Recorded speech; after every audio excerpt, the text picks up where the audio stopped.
केडगाव उपनगरातील विश्वयन राजे कमानीजवळ एका युवकावर तिघांनी कोयता, तलवार आणि लोखंडी रॉडने हल्ला केल्याची घटना घडली। अजय किशोर शिंदे वय वर्ष 18 राहणार लालानगर केडगाव असं जखमी युवकाचं नाव आहे।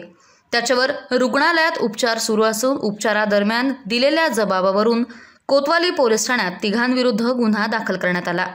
सागर तरटे, रोहित बनसोड, समीर शेख राहणार केडगाव देवीजवळ झेंडा चौक केडगाव अशी गुन्हा दाखल झालेल्या संशयित आरोपींची नावे आहेत। अजय शिंदे हे 14 फेब्रुवारी रोजी सायंकाळी 7च्या सुमारास विश्वयन राजे कमानीजवळ बसले होते।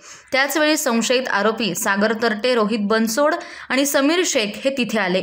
अजयनं त्यांच्याकडे पाहिल्यावर संशयित आरोपींनी "तू आमच्याकडे का पाहिलेस? तुला जास्त माज आला आहे का?" असे म्हणत शिवेगाळ करण्यास सुरुवात केली। फिर्यादी त्यांना शिव्या का देताय असं विचारताच संशयित आरोपींनी अचानक त्यांच्यावर हल्ला केला। सागर तरटे याने कोयत्याने फिर्यादीच्या डोक्यावर वार केले।